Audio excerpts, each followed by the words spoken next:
Everyone, मेरा नाम है शिखा गुप्ता। आपका स्वागत है हमारे online learning platform Amar Jyoti prime पर। आज की इस सिलेक्शन सीरीज में मैं इलेक्ट्रॉनिक्स के एनालॉग के इस टॉपिक को लेकर आई हूं। तो मैं आप सभी से रिक्वेस्ट करती हूं कि सभी लोग जल्दी से आ जाएं और हम फिर उसके बाद शुरू करते हैं। मैं थोड़ा वेट कर लेती हूँ, उसके बाद हम शुरू करते हैं।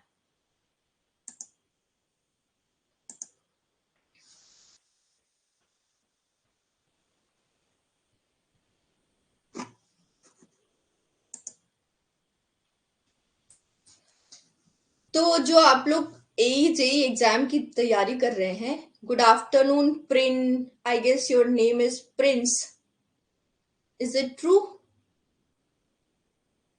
Very good afternoon. मैं बहुत ही गलत टाइम पर क्लास ले रही हूँ क्या? आप सभी के सोने का टाइम चल रहा है क्या?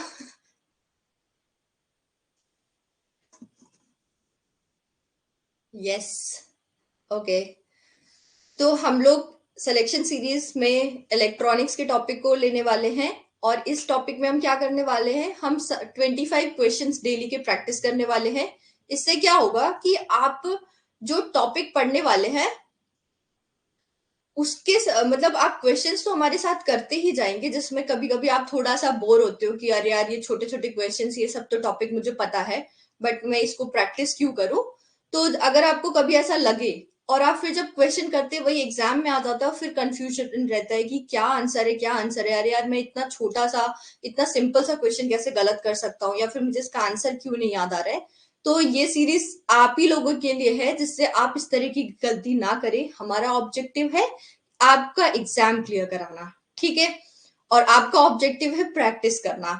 और अगर आप कोई भी टॉपिक, जैसे मैं बता रही हूँ, कोई क्वेश्चन लिया और आपने वो टॉपिक भूल गए ना, तो आपको क्या करना है कि तुरंत से आप उस टॉपिक पर जाएं और उसको रिवाइज करें। जब तक आप उसको रिवाइज नहीं करेंगे ना, तो और कोई और सब्जेक्ट पढ़ रहे होंगे, तो आपको पता है क्या होगा, यार मैं इलेक्ट्रॉनिक्स का वो टॉपिक भूल गया, यार वो टॉपिक भूल गया, मेरे को इलेक्ट्रॉनिक्स भी रिवाइज करना है।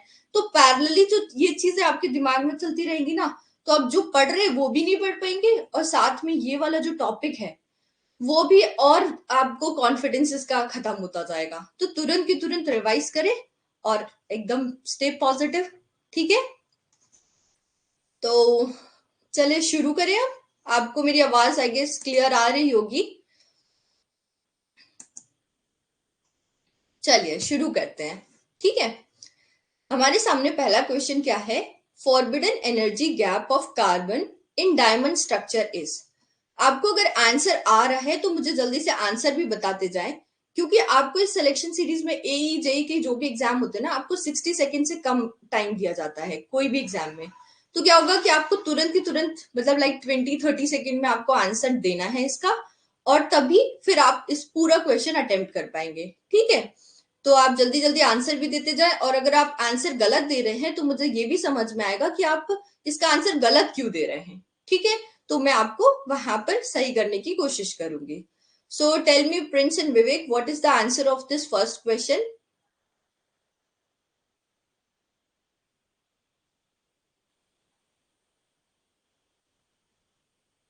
आई am still waiting. Very good, 7 electron volts. ठीक है, मैं एक बार और बता देती हूँ जिसको इसका आंसर नहीं पता है। फॉरबिडन एनर्जी गैप किसका पूछा जा रहा है? कार्बन का, ठीक है? और कार्बन में किसका? स्पेसिफिकली डायमंड स्ट्रक्चर का। कार्बन के दो एलोट्रॉप्स होते हैं, एक होता है ग्रेफाइट और एक होता है हमारा डायमंड। दोनों कैसे अलग है?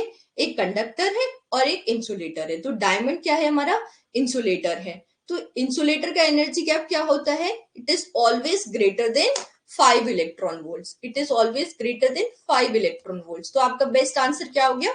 ए, ठीक है? चलिए नेक्स्ट क्वेश्चन की तरफ बढ़ते हैं। नेक्स्ट क्वेश्चन आपको दिया हुआ है, in an intrinsic semiconductor the Fermi level is closer to valence band, closer to conduction band, within the balance band, it should be VALENC, and midway between the balance band and the conduction band. Oh, it was guess. No, it should not be guess. ठीक है, आपके पास question क्या दिया हुआ है? Intrinsic semiconductor होता है, उसमें फर्मी लेवल कहाँ हो लाई करती है। तो देखो, फर्मी लेवल ना थोड़ा सा आप लोग को टफ टॉपिक लगता होगा, बट बहुत ही इजी है समझना उसको। हम छोटा सा इसको ना याद कर लेते हैं। कैसे याद करेंगे इसका आंसर? जैसे हमारा एक ये एनर्जी स्टेट दिखा रही हूँ, ये है वैलेंस बैंड, ये है कंडक्शन बैंड। तो इसकी एनर्जी स्टेट हो गई ईसी, इसकी एनर्जी स्टेट हो गई ईवी। ठीक है। इंट्रिंसिक सेमीकंडक्टर की खासियत क्या होती है? Number of holes is equals to number of electrons. तो जब number of holes is equals to number of electrons है, तो इन दोनों का जो यहाँ पर क्या है, सारे होल्स है और यहाँ पर क्या है, इलेक्ट्रॉन्स है।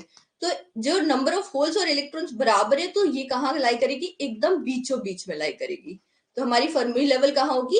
एकदम बीच में। वैसे ही अगर आपसे एक्सट्रिंसिक सेमीकंडक्टर की बात कर रही है, तो एक्सट्रिंसिक सेमीकंडक्टर में दो टाइप हो जाते हैं, एक एन टाइप और एक पी टाइप। तो एन टाइप में क्या होता है कि इलेक्ट्रॉन्स ज्यादा होते हैं, और पी टाइप में क्या होता है, होल्स ज्यादा होते हैं। इलेक्ट्रॉन्स कहाँ है? कंडक्शन बैंड में। होल्स कहाँ है? वैलेंस बैंड में। तो अगर आपको एन टाइप में पूछ रहे हैं, तो just below the conduction band, और अगर पी टाइप की पूछ रहे हैं तो just above the balance band. ठीक है, आ गया। तो इसका आंसर क्या हो जाएगा? डी। ठीक है, इसका आंसर क्या हो जाएगा? डी। Very good Prince. चलिए अब हम करते हैं नेक्स्ट क्वेश्चन। ये तो आपको समझ में आ ही रहा होगा। नेक्स्ट क्वेश्चन क्या दिया हुआ है? In an intrinsic semiconductor there are no mobile holes, no free electrons, neither free electrons nor mobile holes, और equal number of free electrons and holes. तो इसका आंसर क्या होगा? जल्दी से आंसर दे आप मुझे। डी। यस, इसका आंसर होगा equal numbers of free electrons and holes. जैसे कि आपको पता है ना, नंबर ऑफ इलेक्ट्रॉन और होल्स बराबर होते हैं इंट्रिंसिक सेमीकंडक्टर में। ठीक है, आपके पास अभी ये अच्छा क्वेश्चन है। Leakage current in the silicon semiconductor is in the order of amperes, milliamperes, microamperes and nanoamperes. I'm waiting for this answer. So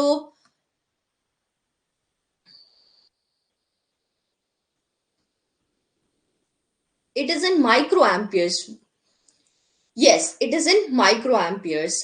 जो हमारा लीकेज करंट होता है, उसमें क्या होता है कि जो सिलिकॉन का लीकेज करंट है, ये हमेशा कम होता है जर्मीनियम के लीकेज करंट से। इसीलिए जर्मीनियम इतना स्पेशल है सिलिकॉन के कंपैरिजन में। फिर भी हम सिलिकॉन को क्यों प्रेफर करते हैं? क्योंकि इसका लीकेज करंट कम होता है, and it is in the range of micro amperes. वहीं पर ये किस रेंज में होगा? मिली एम्पियर्स में। ठीक है, जर्मीनियम में। तो इसका आंसर क्या हो गया? C. The forbidden energy gap for germanium is. इसका आंसर क्या हुआ? Forbidden energy gap for germanium is. What is the answer of this question?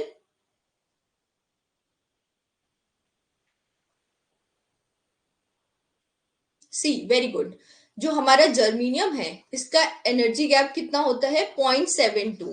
ठीक है, to be very exact at 300 kelvin. वहीं पर अगर पूछ लिया जाता कि 0 केल्विन पर कितना होता है, तो it is 0.8, sorry, it is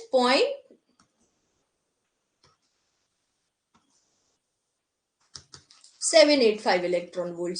1.11 electron volt किसका है? सिलिकॉन का है। ये तो बहुत हाई रेंज चली गई, ये हमारे क्या कहते हैं, सेमीकंडक्टर की रेंज के बाहर है। और 0.72 इलेक्ट्रॉन वोल्ट क्या होता है? आप इससे कंफ्यूजन मत करना। जब आप बीजेटी के क्वेश्चन करेंगे ना, तो आपको जर्मीनियम में 0.2 वैल्यू पुट करेंगे, और फिर आप क्या कहते हैं, 0.7 वोल्ट। तो ये क्या है? ये आपकी है कट इन वोल्टेज की वैल्यू। जर्मीनियम में किसकी है? कट इन वोल्टेज की वैल्यू है। तो आंसर क्या है? सी होगा। ए से कंफ्यूजन मत करना। ठीक है, अब आपका क्वेश्चन है, Hall effect is used to measure mobility of semiconductor, conductivity of semiconductor, carrier concentration, और ऑल ऑफ द अबव। ठीक है, तो जो हॉल इफेक्ट होता है जो हॉल इफेक्ट होता है, ये क्या क्या मेजर करने में यूजफुल होता है? इसके बहुत सारे यूजेस है, और आपको सारे यूजेस पता होने चाहिए, क्योंकि आपसे ना कभी भी कोई भी यूज पूछ सकते हैं। तो इसका आंसर क्या होगा?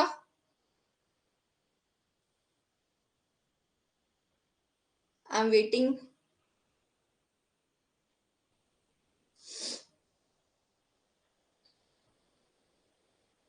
Okay, let me tell you. इसका आंसर होगा ऑल ऑफ द अबव। कैसे ऑल ऑफ द अबव होगा? हॉल इफेक्ट क्या होता है? हॉल इफेक्ट में आपने देखा होगा जो हमारा हॉल वोल्टेज है वो किसके बराबर होता है, BIRH/W। बी क्या हो गया, flux density, current passing through the semiconductor, RH hall coefficient and width of the semiconductor. ये जो RH होता है ये किसके बराबर होता है, 1/रो के बराबर। ये रो क्या है, चार्ज डेंसिटी है। क्या है, चार्ज डेंसिटी। ठीक है, अब ये चार्ज डेंसिटी किसके बराबर होती है, रो इज इक्वल्स टू होता है Q इंटू कैरियर कॉन्सेंट्रेशन।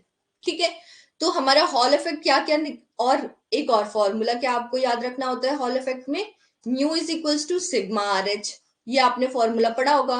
तो देखो, हॉल इफेक्ट से आपने क्या क्या निकालना है, मोबिलिटी निकाल सकते हैं, हाँ निकाल सकते हैं, कंडक्टिविटी निकाल सकते हैं, कैरियर कॉन्सेंट्रेशन हाँ निकाल सकते हैं, क्योंकि चार्ज डेंसिटी किसके बराबर होती है, हमारी Q इंटू कैरियर कॉन्सेंट्रेशन के बराबर।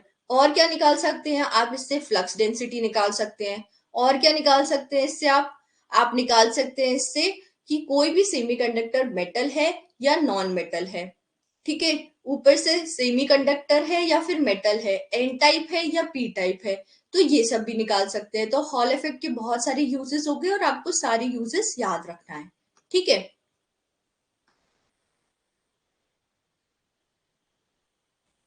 आई गेस आपको समझ में आया होगा कि इसके आंसर डी कैसे हुआ था, है ना।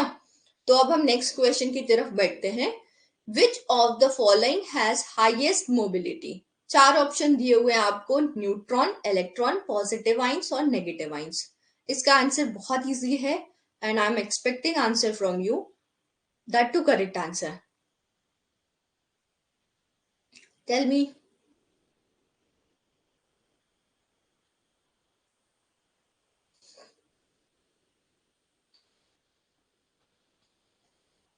ओके, इसका आंसर है इलेक्ट्रॉन्स। क्यों, क्योंकि जो हमारे Why negative ions? No, negative ions is not the right answer.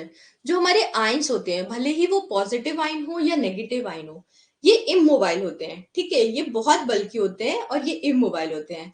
और जो हमारे जो इलेक्ट्रॉन्स और होल्स रहते हैं, सिर्फ यही मतलब मोबाइल करते हैं, इन्हीं के बीच में मूवमेंट होता है।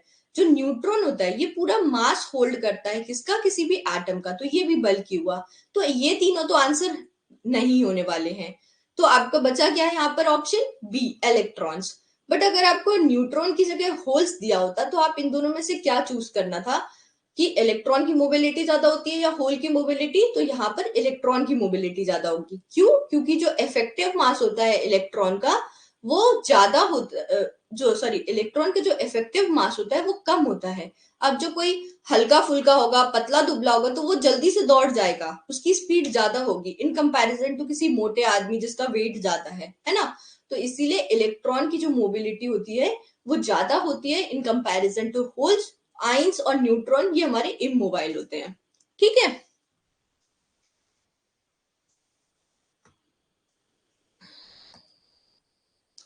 चलिए। The pair of acceptor impurities for semiconductor is gallium and indium, arsenic and argon, arsenic and antimony and gallium and helium. इसका आंसर क्या होगा, ये बहुत सरल है। तो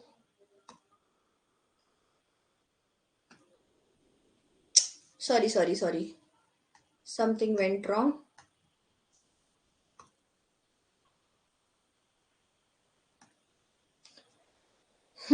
इसका आंसर क्या होगा, the pair of acceptor impurities for semiconductor material is. हमसे पूछा क्या जा रहा है, एक्सेप्टर इम्प्यूरिटीज के बारे में पूछा जा रहा है। ठीक है, arsenic and antimony, no, acceptor impurities वो जो 13th ग्रुप में लाई कर रही है ना।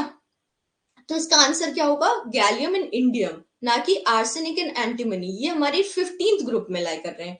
अगर आपसे जो 13th ग्रुप है, ठीक है, जो 13th ग्रुप है, ये देखो 13th group, 14th group, 15th group, यहाँ पर ये gallium, aluminium, gallium, indinium, indium, silicon, germanium, carbon, यहाँ पर आपके आ गया फॉस्फोरस, आर्सेनिक, ये सब आ गया। तो ये सारी कौन सी होगी, ये डोनर इंप्यूरिटीज हैं।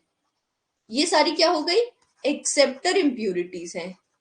ठीक है, और ये क्या हो गए, हमारा सेमी कंडक्टर मटेरियल जिसमें इम्प्यूरिटीज ऐड डाल मतलब ऐड कर रहे हैं। ठीक है, तो इसका आंसर क्या होगा? Gallium and indium. I guess this point is clear. Okay, तो चलिए अब हम नेक्स्ट क्वेश्चन की तरफ बढ़ते हैं। नेक्स्ट क्वेश्चन हमारा क्या है? नाइन्थ क्वेश्चन है हमारा। एक सर्किट दिया हुआ है। सबसे पहले कभी भी सर्किट दिया हो ना, उससे डरना ही नहीं है आपको। क्यों नहीं डरना है? क्योंकि हमें सर्किट को समझना है कि वो कहना क्या चाह रहा है। सर्किट कहना क्या चाह रहा है कि एक बैटरी लगी है, एक यहाँ पर इधर पॉजिटिव नेगेटिव, यहाँ नेगेटिव पॉजिटिव। फिर ये स्विच है, यहाँ ये अगर यहाँ से कनेक्ट कर रहे हैं तो ऑन स्टेट कहलाएगा। इसी स्विच का अगर पिन यहाँ कनेक्ट कर रहे हैं तो ये ऑफ स्टेट कहलाएगा। अब पूछा क्या गया है, if the switch is in the on position the diode हमारा क्या होगा? फॉरवर्ड बायस होगा, remain ideal, is reverse bias और इज सैचुरेटेड। तो जब ये इससे कनेक्टेड है, मतलब ये वाला सर्किट हमारा क्या हो गया? कट ऑफ हो गया। तो हमारा पूरा सर्किट क्या है? जब पॉजिटिव साइड हमारी पी साइड से कनेक्टेड रहती है तो क्या होता है? ये फॉरवर्ड वाइस रहता है। ठीक है, तो आंसर क्या हो गया? ए। ठीक है, आंसर क्या होगा? ए। Very good. चलिए अब आपके पास नेक्स्ट क्वेश्चन है। Electrical conductivity of a semiconductor decreases with the rise in temperature, increases with the rise in temperature, does not change with the rise in temperature, or first increases and then decreases with the rise in temperature. I'm expecting right answer from you, Prince. What is the answer of this question? What is the electrical conductivity of a semiconductor? तो आपसे जब ऐसे पूछा जाए कि conductivity के बारे में, तो आपके दिमाग में क्या होना चाहिए? एक्सट्रिंसिक सेमीकंडक्टर या इंट्रिंसिक? जब आपको मेंशन नहीं किया हुआ है तब ऑटोमेटिकली आपको क्या देखना है? ये इंट्रिंसिक सेमीकंडक्टर होगा। Very good, the answer is a. It decreases with the rise in temperature. ठीक है, क्यों होगा? जिनको नहीं पता उनके लिए मैं बता देती हूँ। सिग्मा क्या होता है? एन क्यू म्यू के बराबर होता है। म्यू क्या है? मोबिलिटी, एन हमारी कैरियर कॉन्सेंट्रेशन। तो इंट्रिंसिक सेमीकंडक्टर में क्या होगा? हमारा जो नंबर ऑफ होल्स और इलेक्ट्रॉन्स होंगे टेम्परेचर के साथ साथ ये ब्रेक होना शुरू करेंगे, और ये इतने ज्यादा ब्रेक होंगे कि भले ही मोबिलिटी टेम्परेचर के साथ कम हो, लेकिन हमारी जो इंट्रिंसिक कैरियर कॉन्सेंट्रेशन है ये बहुत ज्यादा बढ़ जाती है। इसके कारण क्या होता है? हमारी कंडक्टिविटी बढ़ जाती है। ठीक है, तो आंसर क्या हुआ? Electrical conductivity decreases with the rise in temperature. I am sorry, मैंने अगर आपको ए आंसर बताया। It increases with the rise in temperature. और डिक्रीजेस किस केस में होता है? एक्सट्रिंसिक सेमीकंडक्टर के केस में। किस केस में होता है? एक्सट्रिंसिक सेमीकंडक्टर के। ठीक है, आपको कोई डाउट हो रहा है क्या इस आंसर में? कंडक्टिविटी इंक्रीज करती है इंट्रिंसिक सेमीकंडक्टर में, और जो एक्सट्रिंसिक सेमीकंडक्टर्स होते हैं उनमें कंडक्टिविटी डिक्रीज करती है। उसका भी रीजन मैं आपको थोड़ी देर बाद दे दूंगी। बट ये याद रखना है कि जब आपको कोई भी सेमीकंडक्टर नहीं बताया है तो आपको क्या एज्यूम करना है? इंट्रिंसिक सेमीकंडक्टर एज्यूम करना है। ठीक है,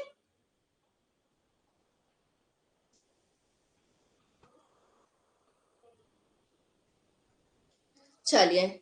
A specimen of intrinsic germanium with the density of charge carriers of 2.5 into 10 raised to power 13 per cubic centimeter is doped with donor impurity atoms such that there is one donor impurity atom for every 10 raised to power 6 germanium atom. The density of germanium atom is 4.4 into 10 raised to power 22 per cubic centimeter. The whole density would be ब्ला ब्ला ब्ला ब्ला। क्या आपको समझ में आया है कि मैं क्या पूछ रही हूं? इसमें क्या क्वेश्चन में पूछा जा रहा है? क्वेश्चन में दिया गया है कि जो जर्मीनियम है इसकी इंट्रिंसिक कैरियर कॉन्सेंट्रेशन Ni कितनी दे रखी है? 2.5 इंटू 10⁻13 पर क्यूबिक सेंटीमीटर। ठीक है, वहीं आपको बोला है कि ये जो जर्मीनियम एटम है, जो जर्मीनियम सेमीकंडक्टर है, इसको कैसे डोपिंग करी जा रही है? 10⁻6 एटम में एक इम्प्यूरिटी एटम डाला जा रहा है। ठीक है, और ये जर्मीनियम जो एटम है, जो जर्मीनियम एटम्स है, इनकी जो कॉन्सेंट्रेशन या फिर डेंसिटी क्या है? 4.4 इंटू 10⁻22। अब इतने एटम्स में कितने मतलब डोनर इम्प्यूरिटीज होंगी? कितनी डोनर इम्प्यूरिटीज होंगी? 1/10⁻6। तो ये क्या हो जाएगा 4.4 इंटू 10⁻16 के बराबर। ठीक है, यहाँ पर Ni क्या हो गया 2.5 इंटू 10⁻13, और जो हमारी डोनर कॉन्सेंट्रेशन इलेक्ट्रॉन्स की कॉन्सेंट्रेशन क्या हो जाएगी 4.4 इंटू 10⁻16 के बराबर। अब आपसे पूछा जा रहा है what is the hole density, hole की डेंसिटी पूछा जा रहा है। जब कभी भी ऐसे क्वेश्चंस हो जिसमें अगर एन टाइप सेमीकंडक्टर है तो आपको होल्स की पूछा जा रहा है, मतलब कि माइनॉरिटी कैरियर कॉन्सेंट्रेशन पूछी जा रही है, तो आपको सबसे पहले क्या ध्यान में आना चाहिए, कहीं पे भी माइनॉरिटी कैरियर कॉन्सेंट्रेशन पूछ रहे हैं तो आपको लॉ ऑफ मास एक्शन याद आना चाहिए। लॉ ऑफ मास एक्शन क्या होता है, n into p is equals to n i square. बस फॉर्मूले में पुट कर दो, ये क्या हो जाएगा 2.5 इंटू 10⁻13 का होल स्क्वेयर अपॉन 4.4 इंटू 10⁻16। ठीक है, अब ये किसके बराबर हो जाएगा 6.25 इंटू 10⁻, कितना दिया है ये 13, तो ये हो गया 26 अपॉन 4.4 इंटू 10⁻16, ये हो गया 10। देखो आपका फैक्टर क्या आ गया 10⁻10, मतलब इन दोनों में से कोई आपका आंसर होने वाला है। ये दोनों ऑप्शंस तो आपके इससे कट गए। अब क्या पूछा जा रहा है, इतना डिवाइड कौन करे, तो 4.4 से डिवाइड करना है 6.25 को, तो 4.4 तो नहीं आने वाला है, आंसर क्या होगा आपका बी। ठीक है, आंसर क्या होगा आपका बी। तो आई गेस ये क्वेश्चन भी आपको क्लियर हो गया। आपके एई जेई के एग्जाम में अगर आपको कहीं बहुत टफनेस लेकर आनी है ना किसी को, तो वो इसी तरह के क्वेश्चन पूछने वाले हैं। लॉ ऑफ मास एक्शन से क्वेश्चन पूछ लेंगे, मोबिलिटी से रिलेटेड क्वेश्चन पूछ लेंगे। क्वेश्चन से तो डरना ही नहीं है अपने को, ठीक है। क्वेश्चन से क्यों नहीं डरना है, क्योंकि ये सबसे इजी क्वेश्चन पूछेंगे। बस जो भी टाइम लगेगा वो कहाँ टाइम लगने वाला है आपको, कैलकुलेशन में टाइम लगने वाला है। ठीक है, तो चलिए हम नेक्स्ट क्वेश्चन की तरफ बढ़ते हैं।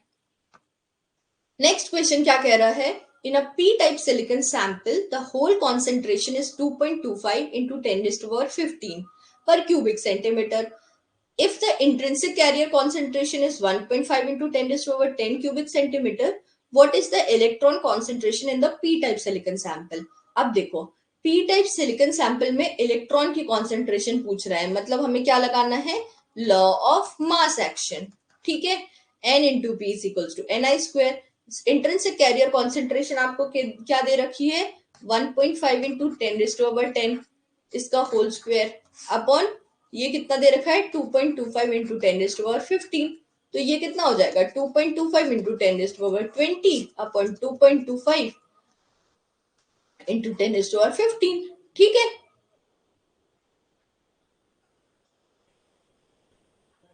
तो आपका क्या आंसर हो जाएगा C.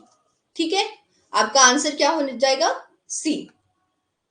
Very good, answer is C. तो I you are very quick with this questions. तो आई गेस आपके जो इलेक्ट्रॉनिक्स के टॉपिक हैं उनकी बेसिक अंडरस्टैंडिंग तो अच्छी है। ठीक है, इतना मुझे समझ में आ गया है। अब आपको क्या करना है, ज्यादा से ज्यादा प्रैक्टिस करनी है बस, तो प्रैक्टिस हमारे साथ साथ करते चलो।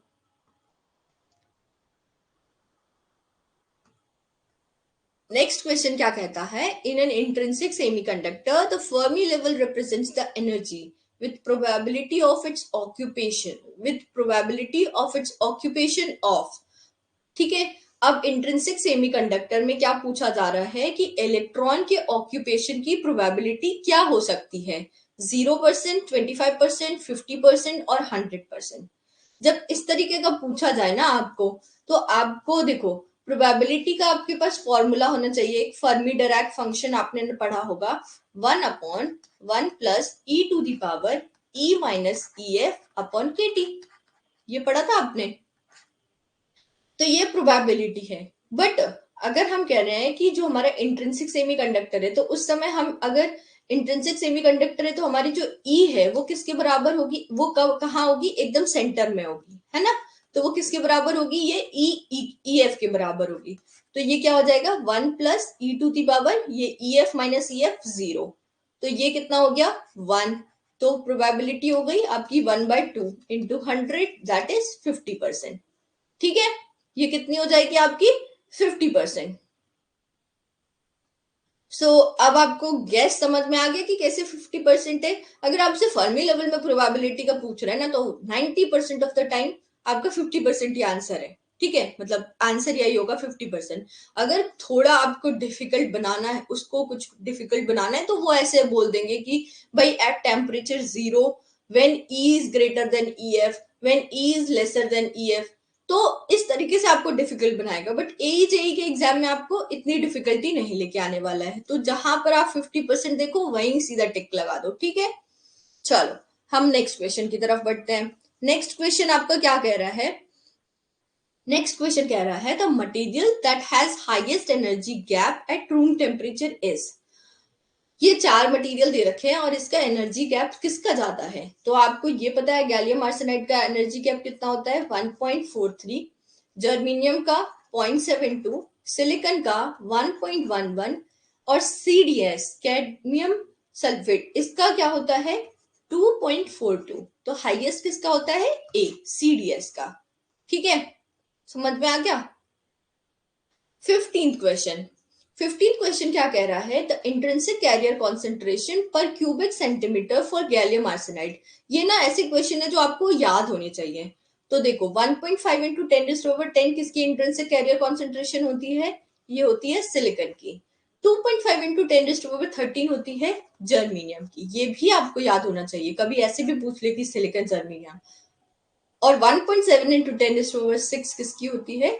ये होती है गैलियम आर्सेनाइड की। ये आपसे क्वेश्चन पूछा गया है, तो इसलिए आप इसको जरूर याद कर लें। इसका आंसर होगा सी। ठीक है, नेक्स्ट क्वेश्चन की तरफ बढ़े। The unit of mobility of charge career is. जो मोबिलिटी है उसकी यूनिट क्या होती है? तो मोबिलिटी का फॉर्मूला क्या होता है? v is equal mu is equals to v d upon e. मतलब क्या है? एक पर्टिकुलर इलेक्ट्रिक फील्ड में हमारा जो इलेक्ट्रॉन या होल है वो कितनी वेलोसिटी से घूम सकता है, मूव कर सकता है, उसको क्या कहते हैं? मोबिलिटी कहते हैं। तो इससे आप जल्दी मुझे आंसर बताओ कि इसका आंसर क्या होगा?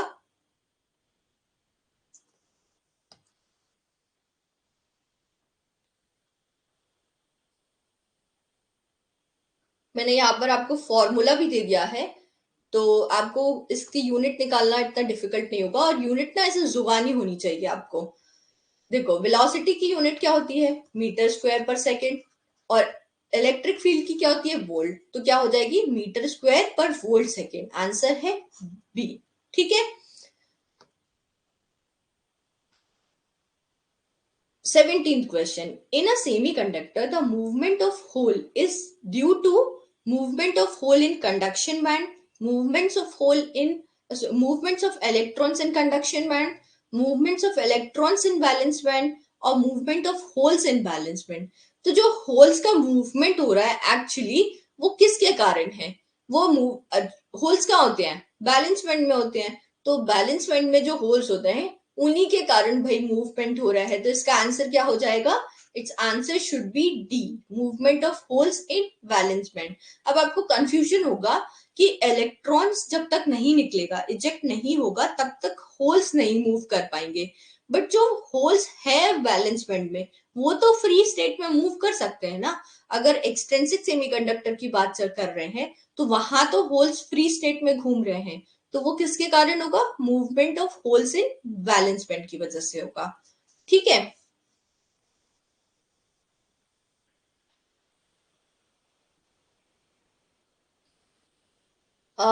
बी आंसर तो नहीं होगा। इसका आंसर है D, movement of holes in balance band. ठीक है, चलिए हम नेक्स्ट क्वेश्चन की तरफ बढ़ते हैं। Under high electric field in a semiconductor with increasing electric field, velocity of charge carriers decreases, mobility of charge carrier decreases and velocity of charge carrier saturate, velocity of charge carrier increases, mobility of charge carrier increases. What is the correct answer of this question? It is very very good question, so I'm expecting answer from you guys. जल्दी जल्दी मुझे answer दो।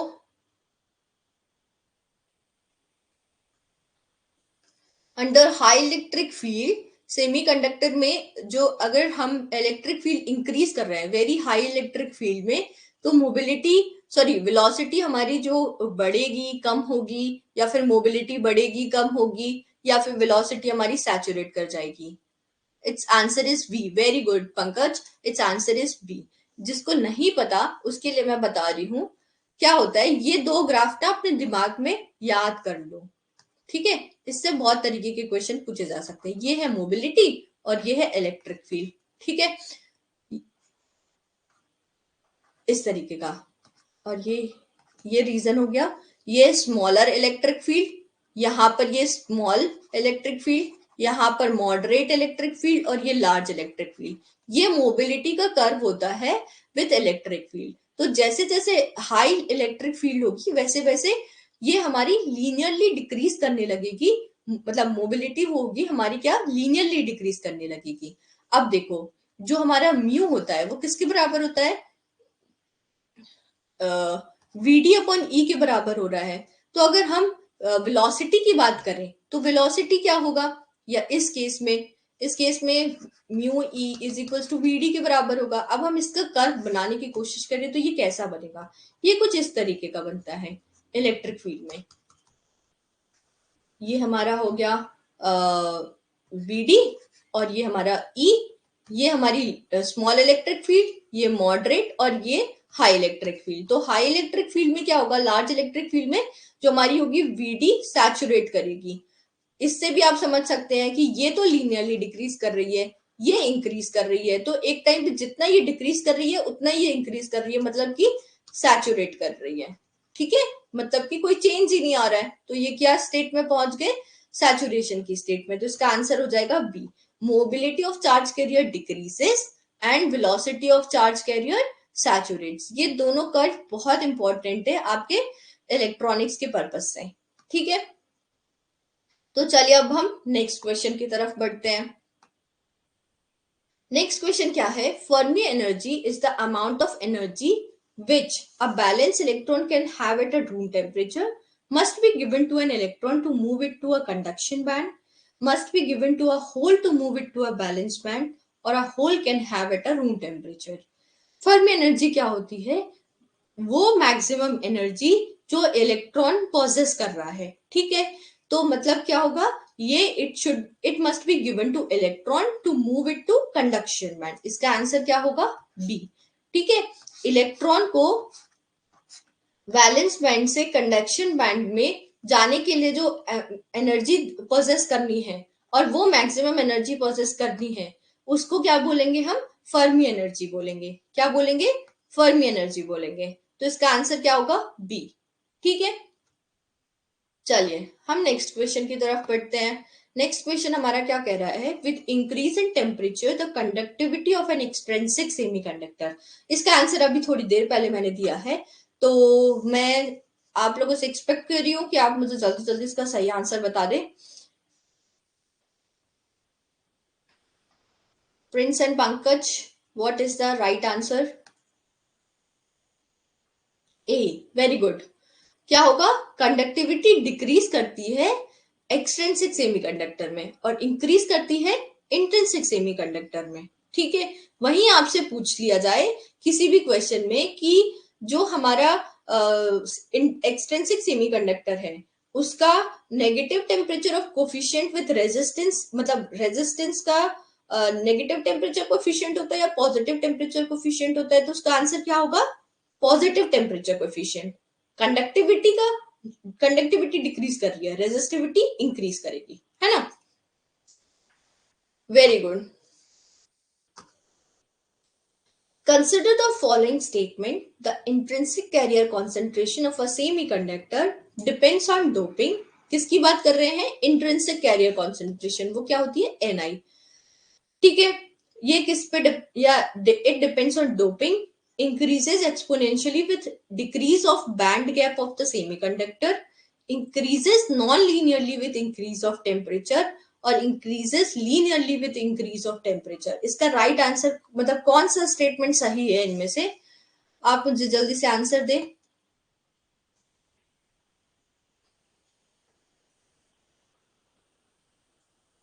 Very good Prince, what is the right answer of this question? Doping पर depend कर रही है या फिर एक्सपोनेंशियली इंक्रीज कर रही है अगर बैंड गैप कम हो रहा है तो, या फिर इंक्रीज कर रही है नॉन लीनियरली टेम्परेचर के साथ, या फिर मतलब इंक्रीज कर रही है लीनियरली टेम्परेचर के साथ। तो कौन सा स्टेटमेंट सही होगा इसका?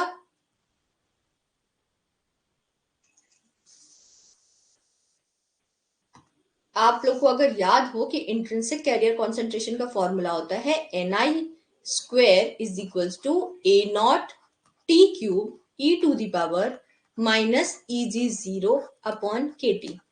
ये फॉर्मूला पड़ा है, बहुत ही गंदा सा दिख रहा है, लेकिन ये फॉर्मूला आपको याद रखना है, ठीक है। तो जो हमारी इंट्रिंसिक कैरियर कॉन्सेंट्रेशन है ये टेम्परेचर पर डिपेंड करेगी, ये कांस्टेंट है, ठीक है, मटेरियल कांस्टेंट है। तो ये एनर्जी गैप पे डिपेंड कर रही है और टेम्परेचर पे डिपेंड कर रही है। तो अगर हम Ni को देखें तो कैसे डिपेंड कर रही है, T⁻3/2, मतलब कि इंक्रीज कर रही है नॉन लीनियरली, ठीक है। तो ये स्टेटमेंट हमारा सही हो गया। अब ये क्या है, -Eg0, मतलब कि जैसे जैसे हमारा ये बैंड गैप कम होता जाएगा तो एक्सपोनेंशियली ये इंक्रीज करती जाएगी। तो सेकंड स्टेटमेंट भी सही है। क्या डिपेंड्स ऑन डोपिंग, इसमें कुछ भी ऐसे डोपिंग पे डिपेंड कर रहा है क्या, मतलब कुछ इस तरीके का है, नहीं है। तो इसका आंसर क्या हो जाएगा, second and third statement are correct, ठीक है। B, very good. नहीं, बी तो 1 एंड 2 ओनली होगा ना, तो आंसर है आपका सी, 2 एंड 3 ओनली, ठीक है। आंसर क्या होगा, 2 एंड 3 ओनली। हाँ, 1 डोपिंग पे नहीं डिपेंड कर रहे हैं, क्योंकि जो सेमी कंडक्टर है ना उसकी कैरियर कौन से इंट्रिंसिक कैरियर कॉन्सेंट्रेशन को आप कैसे चेंज कर सकते हैं, डोपिंग मतलब उसमें डोपिंग कैसे कर रहे हैं। अगर आप उसमें डोपिंग कर रहे हैं तो वो इंट्रिंसिक जो सेमी कंडक्टर है वो एक्सट्रिंसिक में कन्वर्ट हो जाएगा। तो डोपिंग का तो जवाब मतलब सवाल ही नहीं उठता है ना। इसलिए 2 and 3 are the right answer. तो Fermi energy level for n type extrinsic semiconductor lies, ये भी अभी थोड़ी देर पहले मैंने इसका आंसर दिया है, आपसे बोला है कि जो एन टाइप एक्सट्रिंसिक सेमीकंडक्टर होता है इसका फर्मी एनर्जी लेवल कहाँ लाई करता है, at middle of the band gap, close to the conduction band, close to valence band और नन ऑफ दीज। ठीक है, इसका जल्दी से आंसर दो।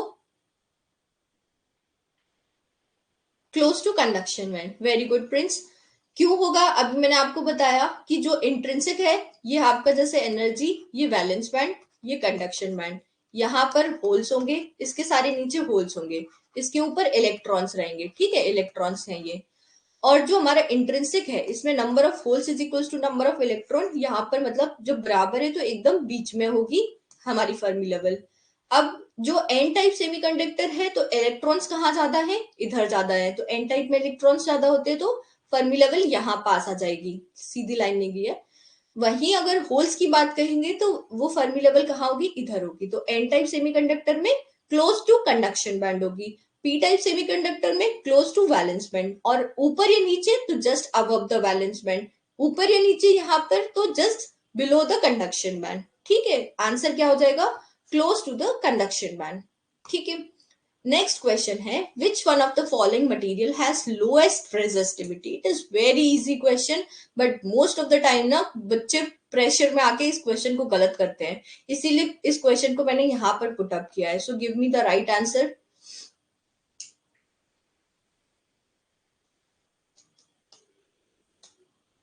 Give me the right answer for this question. किस मटेरियल की रेजिस्टिविटी सबसे सबसे कम होती है, वेरी गुड, ए कंडक्टर्स की, क्योंकि इसकी कंडक्टिविटी सबसे ज्यादा होती है, जिसकी ज्यादा कंडक्टिविटी उसकी उतनी ही कम रेजिस्टिविटी। तो इसका आंसर क्या हो जाएगा, ए हो जाएगा, ठीक है। The impurity added to extrinsic semiconductor is of the order of 1 in 10, 1 in 1000, 1 in a million और 1 in a billion, ठीक है। तो इसका आंसर क्या होगा, इम्प्यूरिटी अगर जो हम सेमीकंडक्टर्स में ऐड कर रहे हैं वो किस ऑर्डर में रहती है, किस ऑर्डर में रहती है, सी, वेरी गुड प्रिंस, ठीक है। ये क्या होती है, 1 in a million, ठीक। अगर देखो आपसे नॉर्मल पूछा है कि इम्प्यूरिटी, तो देखो इम्प्यूरिटी कितनी तरह की होती है, 3 तरह की होती है। एक तो लो इम्प्यूरिटी, ठीक है, दूसरी होती है मॉडरेट, और तीसरी होती है हमारी वेरी हाई इम्प्यूरिटी। ठीक है, इसको क्या बोलते हैं, डीजेनरेट भी बोलते हैं, डीजेनरेट भी बोलते हैं। मैंने थोड़ा ज्यादा ही गिच पिच कर दिया है, इसको क्या बोलते हैं, डीजेनरेट। जो लो इम्प्यूरिटी प्रोफाइल होता है वो कैसा होता है, 1 × 10⁻10 में।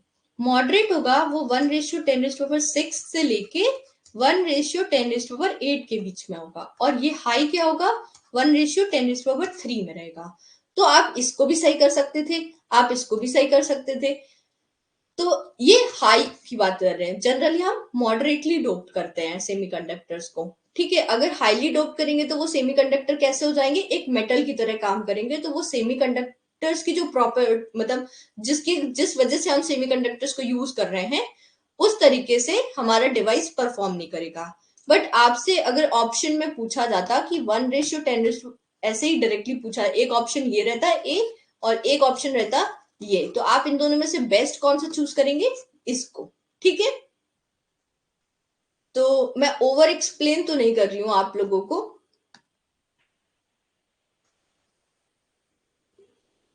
आंसर होगा इसका सी। चलिए अब हम अपने लास्ट क्वेश्चन की तरफ बढ़ते हैं। लास्ट क्वेश्चन क्या कहता है, which is not a property of intrinsic semiconductor. Intrinsic semiconductor की इनमें से कौन सी प्रॉपर्टी नहीं है। Intrinsic semiconductor behaves as an insulator, impurity semiconductor होते हैं, ये प्योर सेमीकंडक्टर होते हैं, या फिर इनका resistance of a semiconductor decreases with increase in temperature. तो देखो इस तरीके के क्वेश्चन होते हैं ना जहां पे बहुत सारे ऑप्शन सही होते हैं और एक ऑप्शन गलत होता है। तो इसमें क्या होता है कि इसमें आपसे ना पूरा बेसिक पूछ लेते हैं कि आपको इंट्रिंसिक सेमीकंडक्टर के बारे में पता है कि नहीं। अगर आपसे पूछ लेते हैं कि which is the property of intrinsic semiconductor, तो आप इनमें से कोई एक बेस्ट ऑप्शन चूज करते, ज्यादा आपको अगर आइडिया नहीं होता। लेकिन नॉट वाले क्वेश्चन ना थोड़े डिफिकल्ट हो जाते हैं। तो इसका राइट आंसर क्या है,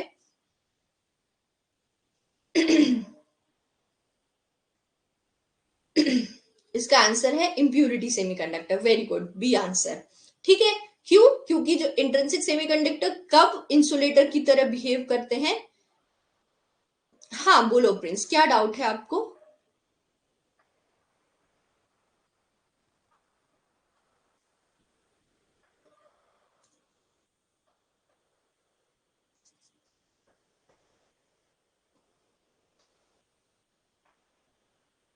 क्या डाउट है आपको, I am listening to you.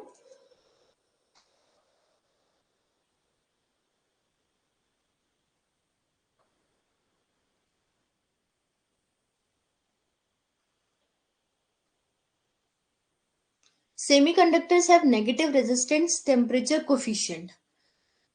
Resistance of semiconductor decreases with increase in temperature. हाँ, मतलब जो सेमी इंट्रिंसिक सेमीकंडक्टर हैं उनमें क्या होता है, अभी मैंने क्या बताया था, conductivity of intrinsic semiconductor increases with temperature. ठीक है, मतलब कंडक्टिविटी इंक्रीज हो रही है, तो ये क्या रेजिस्टेंस या फिर रेजिस्टिविटी डिक्रीज होगी ना, तो इसीलिए नेगेटिव टेम्परेचर कोफिशिएंट होगा इनका। यहाँ पर इंट्रिंसिक सेमीकंडक्टर की बात कर रहे हैं। ठीक है, तो हमारे जो सेमीकंडक्टर्स है, मेरा पॉइंट यहाँ पर क्या है कि कब हमारे सेमीकंडक्टर इंसुलेटर्स की तरह काम करते हैं। हमारे जो सेमीकंडक्टर्स होते हैं वो 0 केल्विन टेम्परेचर पर इंसुलेटर की तरह काम करते हैं। So they behave as insulators at 0 kelvin. वो इंट्रिंसिक ही नहीं, एक्सट्रिंसिक सेमीकंडक्टर्स भी 0 केल्विन पर इंसुलेटर्स की तरह काम करते हैं। ठीक है, तो आपका राइट आंसर इसमें से क्या हो जाएगा, इम्प्यूरिटी सेमीकंडक्टर्स होते हैं। ठीक है, आज के लिए इतना ही, कल की क्लास में मिलते हैं। कल मैं और सारे डिजिटल के क्वेश्चंस, मतलब ये हमारे इलेक्ट्रॉनिक्स के क्वेश्चंस लेकर आने वाली हूँ। और फिर देखते हैं कि आपको किस टॉपिक में डाउट आता है। अभी आपको जिस भी टॉपिक में अभी लग रहा है कि डाउट है उस टॉपिक को फिर से एक बार पढ़ के देखो, वरना मैं हूं आपके लिए, आपके डाउट क्लियर करने के लिए। Thank you very much for today, bye bye.